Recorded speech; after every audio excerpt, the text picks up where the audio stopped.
Salam sejahtera dalam kasih Tuhan kita Yesus Kristus. Sahabat Kristus yang dikasihi Tuhan, selamat datang kembali di channel SDG Kalteng, Soli Deo Gloria, Kalimantan Tengah. Di tempat ini kita bersama belajar akan firman Tuhan. Kita dikuatkan oleh pengajarannya dan diperlengkapi untuk hidup seturut dengan kehendak-Nya. Kami percaya setiap khotbah dan renungan yang dibagikan akan menjadi berkat, akan meneguhkan iman serta menuntun kita semakin dekat kepada Kristus. Marilah kita bersama mempersiapkan diri kita, terlebih hati dan pikiran kita untuk boleh mendengarkan akan suara kebenaran firman Tuhan. Mari Bapak Ibu Saudara sekalian, kita mengawalinya dengan berdoa. Saya mengajak Bapak Ibu jemaat terkasih kita berdoa. Tuhan Yesus, kami datang di hadapan-Mu dengan hati yang rindu akan mendengarkan suara-Mu. Pada saat ini kami ingin dengarkan suara-Mu melewati kitab yang akan kami bacakan bersama. Berilah kami kerendahan hati untuk menerima teguran-Mu, keberanian untuk meninggalkan dosa dan kerelaan untuk kembali kepadamu. Urapilah hamba-Mu yang akan menyampaikan firman, supaya yang terdengar bukan hanya kata-kata manusia, melainkan suara Allah sendiri yang meneguhkan, yang menegur dan menguatkan kami. Kiranya firman-Mu hari ini menuntun langkah kami, agar tidak lagi berlari sia-sia, tetapi berjalan di dalam terang-Mu. Di dalam nama Tuhan Yesus Kristus kami berdoa. Amin. Yeremia pasal 2 ayat yang ke-23 hingga ayat yang ke-37 diberi judul bagi kita, Mengapa hatimu masih lari, padahal kakimu sudah lelah. Shalom, Bapak Ibu Saudara-saudari yang dikasihi Tuhan. Terkadang kita merasa sudah begitu lelah mengejar sesuatu, entah itu harta, jabatan, atau pengakuan orang lain terhadap hati kita yang tetap kosong. Seperti orang yang berlari jauh, kaki sudah gemetar, napas sudah sesak, tetapi tujuan itu tidak pernah tercapai. Begitulah bangsa Israel pada zaman Yeremia. Mereka berlari meninggalkan Allah, mengejar berhala, bahkan meminta tolong pada bangsa lain. Namun hati mereka tetap hampa. Firman melewati Yeremia pasal 2 ayat yang ke-23 hingga ayat yang ke-37. Menegur kita sekalian, tetapi juga terlebih mengundang kita untuk kembali. Mari kita bersama merenungkan dalam 4 bagian utama. Yang pertama melewati ayat yang ke-23 hingga ayat yang ke-25. Penolakan terhadap Tuhan disamarkan dengan pembenaran diri. Israel berkata, kami tidak najis, kami tidak ikut Baal. Padahal tingkah mereka jelas-jelas berhala. Raja Saul juga berkata ia sudah taat kepada Tuhan, padahal ia melanggar perintahnya.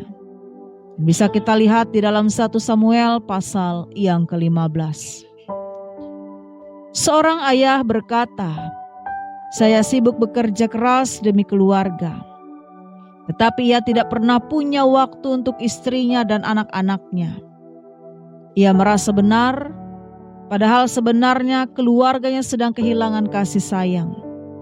Sama seperti kita yang merasa rohani karena sibuk, padahal hati kita jauh dari Tuhan.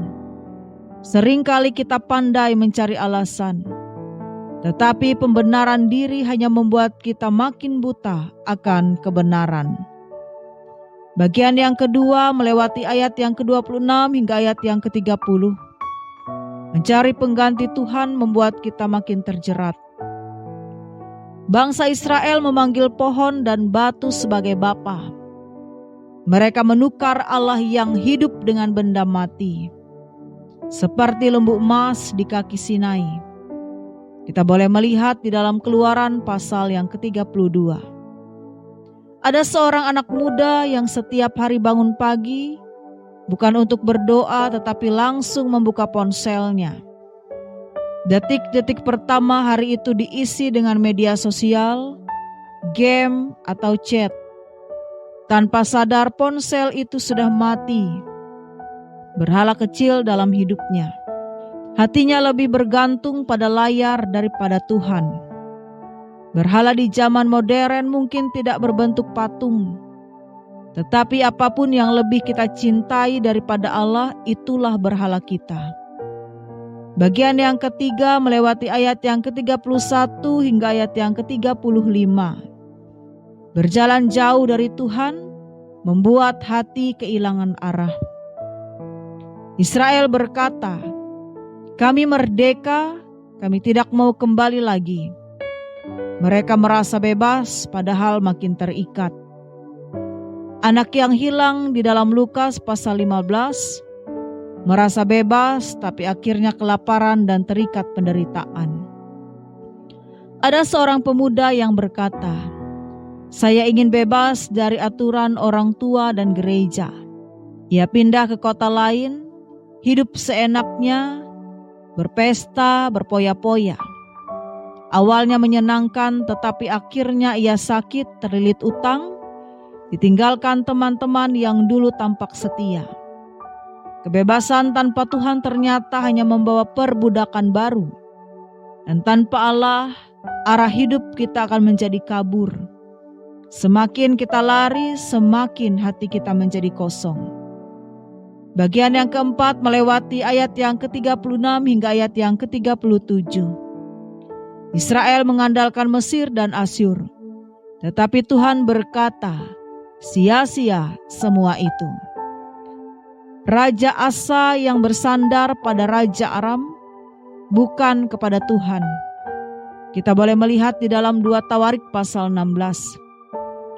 Seorang pengusaha menaruh seluruh harapannya pada jaringan bisnis dan koneksi.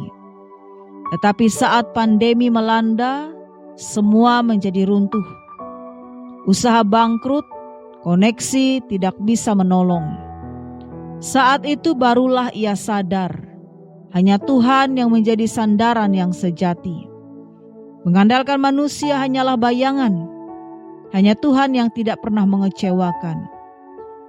Yeremia menegur dengan keras, tapi tujuannya menyelamatkan. Hari ini Tuhan berkata kepada kita, jangan membenarkan diri seperti Saul, jangan menukar Tuhan dengan berhala modern. Jangan lari dari Tuhan seperti anak yang hilang. Jangan bersandar pada manusia seperti Asa. Bapak Ibu Saudara, mari berhenti berlari dengan kaki yang lelah dan hati yang kosong. Mari pulang kepada Tuhan. Yeremia mengingatkan kita bahwa mencari keselamatan di luar Tuhan hanyalah sia-sia. Tetapi Tuhan selalu membuka pintu untuk kembali. Yeremia pasal 2 ayat yang ke-27 bagian B hingga ayat yang ke-28. Tetapi pada waktu celaka mereka berkata, bangkitlah, selamatkanlah kami. Di manakah ilah-ilahmu yang telah kau buat untuk dirimu itu? Biarlah mereka bangkit. Kalau mereka dapat menyelamatkan engkau pada waktu celakamu. Sebab banyaknya seperti jumlah kota-kotamu, itulah ilah-ilahmu, hai Yehuda. Bapak Ibu Saudara, hidup ini terlalu singkat untuk terus berlari dengan kaki yang lelah dan hati yang kosong. Jangan lagi menukar Allah yang hidup dengan berhala yang mati. Jangan lagi mencari pembenaran diri atau menggantungkan harapan pada hal-hal yang rapuh. Hari ini Tuhan memanggil kita pulang. Pulanglah sebelum kaki kita semakin goyah. Pulanglah sebelum hati kita semakin keras. Pulanglah kepada Dia yang selalu setia, yang kasih-Nya tidak pernah gagal. Karena hanya di dalam Tuhan kita menemukan arah, kita menemukan pengharapan dan kehidupan yang sejati. Mari Bapak Ibu Saudara, kembali kita bersatu di dalam doa. Ya Bapa, kami bersyukur untuk firman-Mu yang mengingatkan kami. Ampuni kami bila kami sibuk membenarkan diri, mengejar berhala zaman ini dan mengandalkan manusia.